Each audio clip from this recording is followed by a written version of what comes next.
Hello, I'm Askar Sherlief and you're watching the news from Kazakhstan. Trial over the criminal case of Tamara Yergazeva, wife of oil worker Zhambir Yergazev, was held on Wednesday at Zhanaozen City Court. She was charged over Article 354 of the Criminal Code, forcing of the witness to give false testimonies, combined with the threat of murder. As was previously reported, the woman was distributing flyers with the demand that one of the police officers refuse from providing false testimonies against her husband. The husband of Tamara is one of the 37 oil workers accused of organizing mass disorders in Zhanaozen. The woman was detained on March 14th this year. During the investigation, Tamara Yergazeva admitted to her guilt and personally handed the law enforcement officials evidence consisting of scotch tape, scissors, and the remaining leaflets. Yergazeva also explained that she decided to distribute leaflets because she was in a state of deep shock following her husband's arrest. On May 16th, the presiding judge, Elimesov, retreated to the consultation room, and after studying all the details of the case, he named the date for the verdict as May 21st. The prosecution demands a suspended 3-year sentence for Yergazeva, taking into account her family status and a clean record. She believes that Barjikov gives false testimony regarding Yergazev. As Zhanabar Yergazev's attorney, I agree with his statement. Yergazeva wanted to help her husband at the time. She says she did not know whom to trust and where to go, although she had a lawyer, but he was not aware of the situation. She says she was in deep shock, she locked herself in the room and decided to do this. As of today, she completely admitted to her fault and offered her apologies to the defendant. If justice does not prevail over the Zhanaozen events in Aktau, it will be possible to collect all the violations of the law that took place during the trial and appeal to the United Nations. This idea was voiced by Zauresh Battalov, the head of the Parliamentarism Development Fund, who arrived to Mangistau region.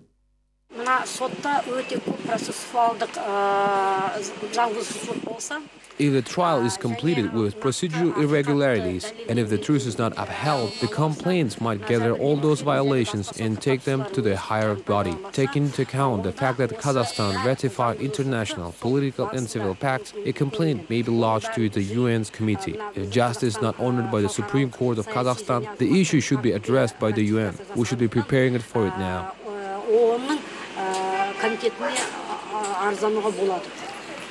The testimonies of 2 defendants and the remaining witnesses have been heard during the hearing. Defendant Zholdybayev said that signature in the arms logbook does not belong to him. He also added that the number on the handgun he had been issued has changed. Defendant Esberganov does not admit to the charges he's facing. He went to the square with no arms on him. The police squad was organized by Multikov, the head of the regional internal security department. After the defendants made their speeches, the video evidence was presented in the second half of the day. Most of the video presented had the logo of K+, or was the amateur footage from YouTube, uploaded by the user Saule540. It's worth noting that one of the victims fainted twice while watching the videos. Politician Musagali Duabekov is certain that the outcome of the case is actually predetermined.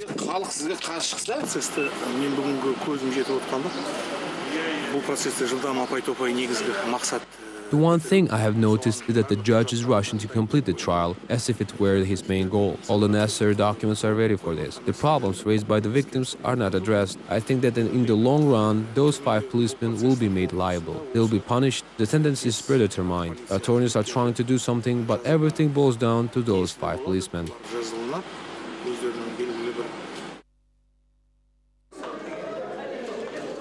The trial of Zhanaozen oil workers is coming to the end. The prosecutors are charging them with starting the December riots and requesting penalties ranging from 1-year suspended sentence to 9 years imprisonment. Public figure Jasaral Konashalin is outraged by this development. He recalls the withdrawal of suits by the victims and defendants' testimonies about tortures during the investigation. The public observers say this is a key factor which proves that accusations are groundless. Эти беззакония начались на стадии в самом начале. These transgressions began from day one, when innocent people were arrested, and then during the preliminary investigation, when literally everyone was intimidated and forced to admit something they never committed. Thus, they paved the way for the prosecution to prepare its bill of indictment. In other words, prosecutors' indictment against the 37 oil workers was drafted on the basis of false and unlawful investigation materials. Написала свое обвинительное заключение. Prominent human rights activist Evgeny Zhovtits will always recall the Aktau trial for featuring fake witnesses, as well as supervisory and court authorities ignoring numerous reports of tortures used to obtain desired testimonies. As a result, the expert believes that all charges serve as an opportunity to justify the opening fire at civilians. Для меня достаточно то, что все подсудимые объявили о применяемых к ним пытках, и часть свидетелей тоже.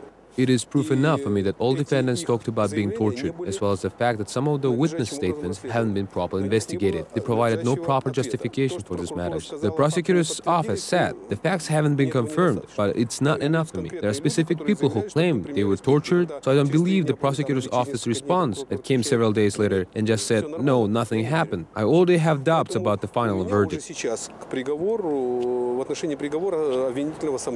The investigation of the most tragic state of emergency in the history of Kazakhstan is coming to an end. Although virtually unseen by most of the country's citizens, out of 30 respondents asked on the streets of Almaty, only 3 are aware that the court in Aktau is ready to announce the biggest sentences to all workers who were on strike for 7 months and who are now accused of starting the riots on December 16 in Bagistau. The only thing I can say is that we don't have justice. There's too much corruption. I heard that the trial was going unfairly. I don't know the details. They say that these people were tortured and forced to give fake testimonies. This is not right. I heard that they are withholding their initial testimonials.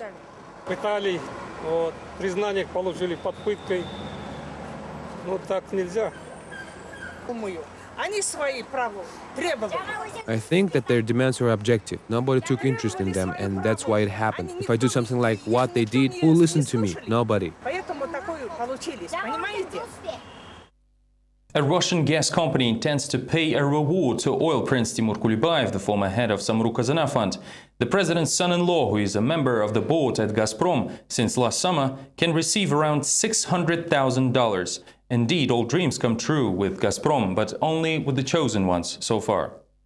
The information regarding the bonus was published by the Moscow News with reference to informed sources. According to the newspaper, the final remuneration package for Kulibayev and other executives will be approved by Gazprom on May 22nd. A total of $6.5 million will be spent by the company. Meanwhile, another Russian oil corporation, Lukoil, signed a cooperation agreement with Kazakhstan's Kazmunaygas on Wednesday. As one of the terms, Russians will buy $3 million worth of geologic materials from Kazakhstan's enterprise. After the official part, the Kazmunaygas representative made an announcement. The world's largest deposit in Kashagan will finally begin its production testing phase. Production testing is planned to begin towards the end of this year. As of now, the numbers in play amount to 375,000 barrels per day. I want to emphasize that at present, these figures are rather approximate, as we are talking about the yield during the testing stage.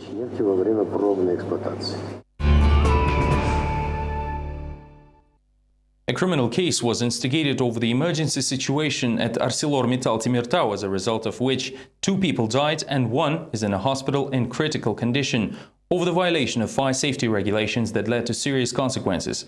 To recap, the workshop caught fire on Tuesday evening. It took 4 hours to extinguish the fire. 14 units of equipment from Karaganda and Temirtau were deployed to the site. Hot sensor ended up on the conveyor belt, causing it to ignite. Thus, the incident occurred due to the malfunction of the production method. Sensor is supposed to be cooled off before it gets on the belt, although for some reason, it was not this time. The sensor bunkers are interconnected by conveyor lines, and this has complicated the fire extinguishing process, fire department officials say. Fires are common for this enterprise, although there have been no human casualties to this day. This time, the fire department was informed that a crane operator was caught in an emergency, and the fire team was deployed to his rescue. Unfortunately, senior firefighter Tuyakub Bayev died at the scene, while Oleg Balabashin, the team commander, received severe burns. The ArcelorMittal Temirtau company representatives refused to comment on the accident and made only short media statements. The industrial giant reports that production load in other shops of the plant will remain low until accident consequences are fully eliminated, with the rest of the facilities operating under regular schedule. The female crane operator and a firefighter who died in the accident each had 2 children. Doctors say that the injured Oleg Balabashin is currently in critical condition. Dental treatment in one of the Turkestan's clinics ended in a tragedy. 15-year-old Dilda Sherali died several days after a tooth extraction. Her parents are confident that doctors are to blame for the death of their daughter. The prosecution office refused to instigate a criminal case, referring to the conclusion of the medical examination. Medical Commission claims that the death was caused by acute leukemia. More details in the next report. The dentist appointment for a small girl was scheduled due to minor gum bleeding, says her mother, Aliya Zhakaeva. The dental surgeon verbally prescribed her injections and physiotherapy. On the third day of treatment, little Dildash experienced severe face swelling and the tooth was extracted. This resulted in heavy bleeding, and the girl ended up in the intensive care unit, which she never left. According to the medical report, the cause of death was acute leukemia, yet her parents still cannot believe that their daughter was seriously ill. She was perfectly healthy. Perhaps it is all my fault. I should have just had her rinse her mouth with sage tea. I brought a healthy child to the doctors and got a dead one in return. I demand severe punishment for the doctors who killed my kid. I appealed to whoever I could reach, and now you are my only hope. Ulugбек Sadykhov, a dentist with years of experience, is the one who diagnosed and prescribed the treatment for the girl. The man doesn't consider himself responsible for her death. It was essential to extract the affected tooth, as the patient had a serious purulent swelling, says Sadykhov. The dentist is confident that the girl clearly had visual signs of the deadly disease, but he cannot understand why the doctors who examined the girl shortly before her death could not find anything. I feel terrible. She's still on my mind. The fact that a tooth extraction could not be the cause of Dash's death was confirmed later. The comprehensive medical examination found that the girl was terminally ill. Acute leukemia caused such a sudden and unexpected outcome. According to the medical examination report, she had leukemia, which caused the bleeding. Otherwise, the consequences wouldn't be so serious, and she would still be alive. Dildash Ali died on November 7, 2011, almost 1 month before her 16th birthday. Teachers say she was a sociable 11th grader with a bright future ahead. Dildash wrote shortly before the tragedy in one of her essays that she had a dream of becoming a doctor, ironically a dentist. The class teacher recalls how Dildash first complained to her about feeling weak. She had excellent grades and was a contender for a special certificate. As with any other student, she wanted to graduate. I used to tell her, go for it. You have to live up to expectations. She told me not to worry and that everything would be fine. Dildash recorded Mayakovsky's poem on her phone not long before her death. If stars are lit, it means there is someone who needs it. It means it is essential. The girl's parents appealed to different authorities with a sole request to find and bring to justice those responsible. They've already appealed to the President's office, Attorney General, Prime Minister, Supreme Court, but to no avail. The parents doubt that their daughter actually had leukemia. If she did, then why couldn't the doctors produce the diagnosis sooner? And if she didn't, then what caused her death? Recently, the family was given a chance to find the truth, as the prosecutor's office of Turkestan reappointed a medical commission, this time to be carried out by specialists from Astana. Karaganda's private cargo carriers have complaints towards city authorities. Today they organized a spontaneous protest action. Drivers claim that they are not being allowed to work as supposedly they create strong competition to the urban car fleet. Мы легализовались. У нас есть документы. Значит, мы платим налоги. Все хорошо. We have obtained a legal status. We have all the necessary documents and pay taxes, although there are signs all over the station which prevent us from working. It's absolutely impossible to make a stop anywhere on the station premises to let out the passengers. If you do that, the traffic police and transport control officials instantly issue tickets for up to $70. We want to work and we want to eat, but we are not allowed. Everyone is under the impression here that this is someone's order.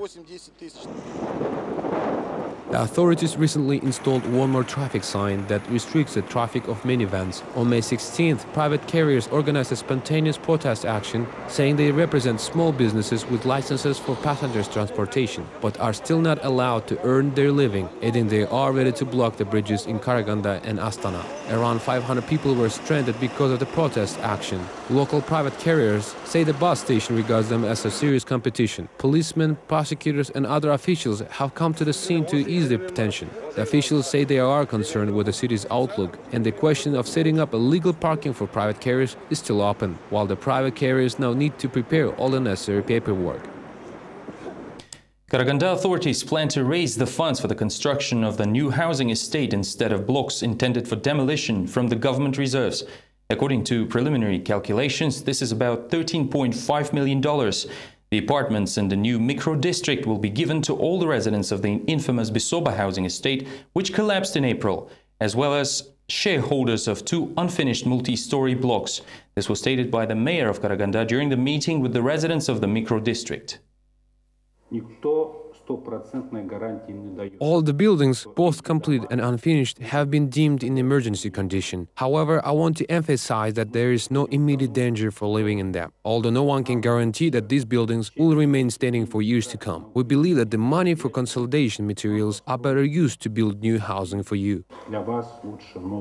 It appears that only 56 apartments in unfinished buildings belong to Karaganda residents. The rest had been purchased by people from other regions of the country. Some even purchased more than 10 apartments each. However, the authorities will provide compensation for one apartment only per owner. While the construction is in progress, Besaba residents will be accommodated in the residential complex, constructed under the Zanitas 2020 program. As for the residents of the collapsed multi-story block, they will receive the keys to new apartments in the house that will be commissioned on May 30th. Only 15 out of 69 victims have signed a transfer ownership agreement with the authorities. The head of Karaganda administration made it clear that those who lost their apartments will receive new ones only if they have said agreement on hand. This effectively resulted in complete dissatisfaction for all Besaba residents.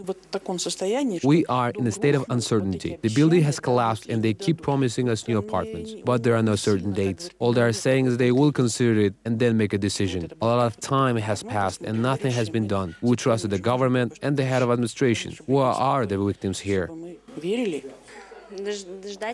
I can't wait because I'm now renting an apartment with my family. If they provide an apartment now, I'll take it because we are in a real predicament.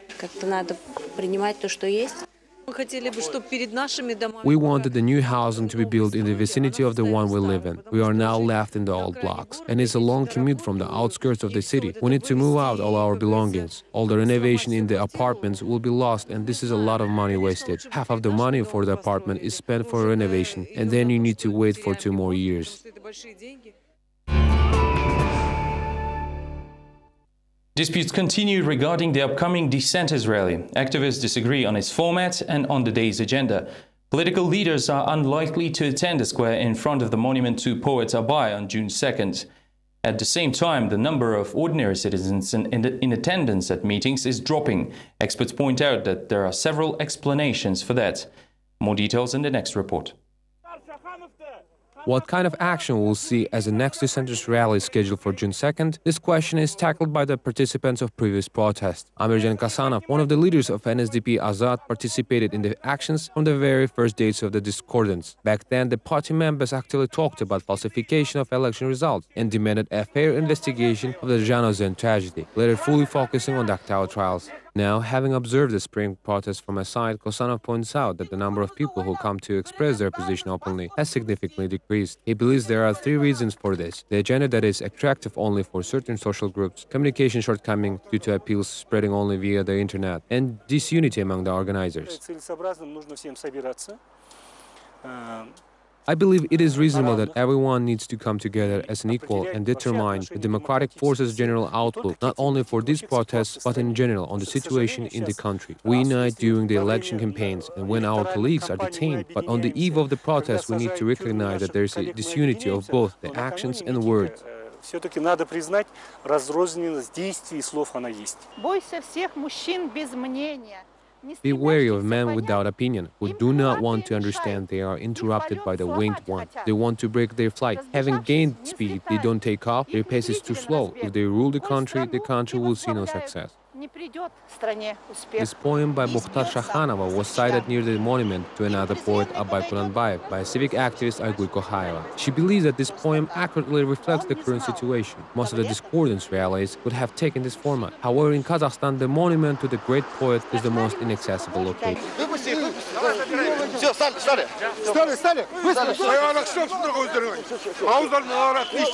All recent gatherings near the monument have been prevented either by children's parties or police chains, but people need to have an opportunity to let the stream out, explains Aygul Kokhayeva. This is why the next rally will be another chance to appeal to the authorities, not only for the opposition, but also regular citizens.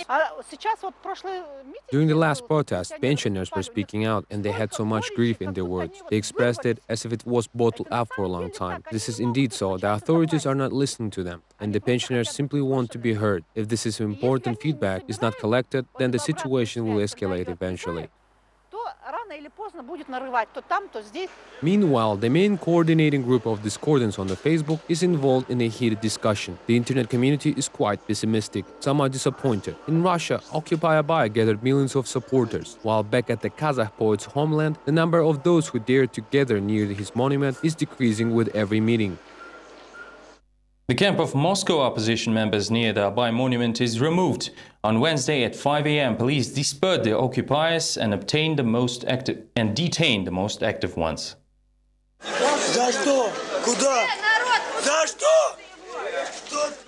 To recap, Basmanli District Court took only 2 days to review complaints made by displeased residents living next to the camp and ruled that the crowd is to be dispersed. Also, it was allegedly announced in court that they will be given until noon Wednesday to break up. However, at dawn, OMON riot policemen cordoned off the area and literally pushed the crowd towards the subway. After a brief search for a new location, the opposition settled in the park by the Barikadne metro station. The day marked the appearance of #OccupyBarikadne on Twitter, which replaced the much talked about #OccupyAbay. Nevertheless, it seems that the great Kazakh philosopher managed to conquer the hearts of Muscovites. They continue to cite his verses and sayings related to current events, sometimes in unusual ways. A farewell to Abay on Twitter was dubbed Goodbye Abay.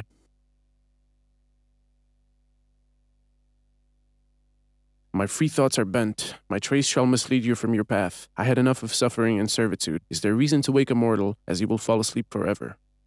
#Goodbye Abay. Goodbye Abay. Everything will be all right. Dozens of kids conceived in a park will be named after Abay. #Goodbye Abay. Goodbye Abay. We'll be back. Meanwhile, Kazakhstan continues to block internet resources. Once again, bloggers are raising an alarm. For several months, they have had no access to the site bambuser.com. This is a platform that hosts videos online. However, all internet providers say with one voice that they're not interested in blocking websites.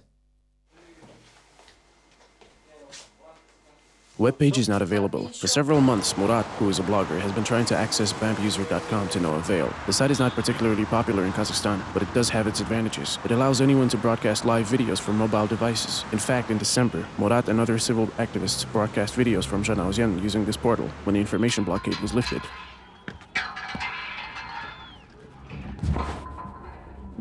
Я непосредственно был сам в Актау, и когда нас задерживали... I was personally there in Aktau, and when we were detained, we broadcast everything via bambuser.com. Later, when they were confiscating our devices, trying to delete the footage, we told them that there was no footage as it was already uploaded to the web. Apparently, they did not like its efficiency. То есть она автоматически. Видимо, вот эта оперативность не понравилась. Another feature of bambuser.com is automatic sharing for uploaded videos via Twitter on Facebook. This eliminates the chances for data to remain unseen. Thus, it is much easier to simply block the original source. And that, as noted by media advocates, is a favorite method in Kazakhstan. Lately, many top officials have been abusing their authority to block information which could hurt them if it goes public. Local internet service providers deny any involvement with blocking access to the website, yet they refuse to give an official response to why the webpage is no longer available. Murat has been actively corresponding on Twitter with 3 leading ISPs in Kazakhstan. Why do you block access to the video broadcasting service at bambuser.com via mobile internet? Good afternoon. We are not blocking websites. If you are not blocking it, then why is the webpage not loading and it is impossible to broadcast via Bambuser? We will give you an answer after we find out the reasons. I doubt you will find courage to openly speak about the reasons for blocking Bambuser. Thank you for your feedback. We sent an inquiry to the corresponding department. When we get the answer, we will forward it to you. Official representatives of bambuser.com are also outraged. After all, limiting access to the World Wide Web in civilized countries is nonsensical. We don't know for sure, but we think it's because the authorities or the governments want to stop citizens in those countries to both create live video. Bambuser.com experienced a DOS attack on January 15th, right after the parliamentary elections, upon the first signs of violation. The second and ultimate DOS attack happened right before the presidential election in Russia. But seek and you shall find, especially on the internet. There are other popular websites, all sorts of handy tricks, as well as mirrors and anonymizers. Unfortunately, though, such small but effective platforms as bambuser.com have no future in Kazakhstan, as they will always be blocked, says Murat, who had posted his videos on other available websites. Law enforcement officials presented a draft of the bill on personal data in the parliament. The notorious document, which raised the eyebrows of the public, was criticized by the MPs, but it was not sent for revision. Why? Find out from the next report. Total control by the state. The new bill on personal data suggests the creation of a unified central database. It will contain information about citizens' property, family status, as well as a complete set of biometric data. If the bill passes, the population will have to submit their fingerprints and iris scans. The practice is already used in some of the countries, but local MPs are concerned whether law enforcement agencies will be able to provide full security of the data. The parliamentarians are afraid that highly private information could easily end up in public domain. A lot of data about us is easily available in cyberspace, and no one knows how it got there and who authorized its distribution. No one can predict to what ends the data will be used either, and there's no protection of citizens in such cases.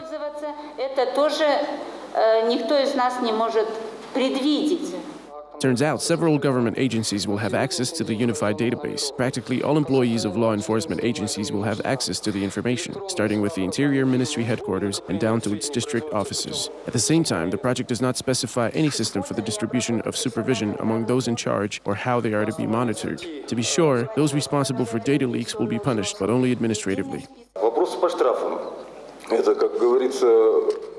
As for the fines, the logic was that our legislation is being humanized, and criminal responsibility is now out of sync with the times, so we have limited punishment to administrative fines.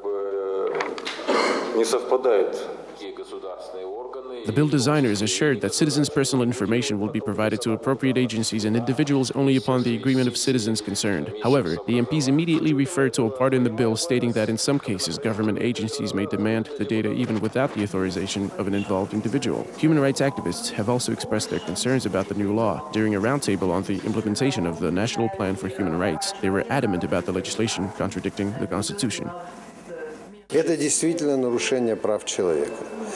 This is indeed a violation of human rights, because any extremist can hack these electronic networks. I would not like anyone to get their hands on my personal data so that they can use it later against me.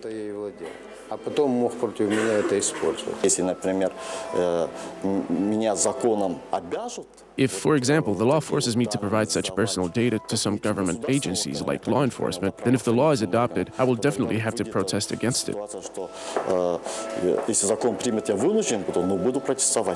Having analyzed the enacted laws, for instance on national security and on religion, human rights advocates point out that the state is leaning ever stronger towards total control. Experts insist that parliamentarians must not allow such interference with people's personal lives. However, the MPs, albeit after expressing some caution against the new law, did not dare return the bill for revisions. This is all we have time for now. Thank you for watching us. See you tomorrow. Goodbye.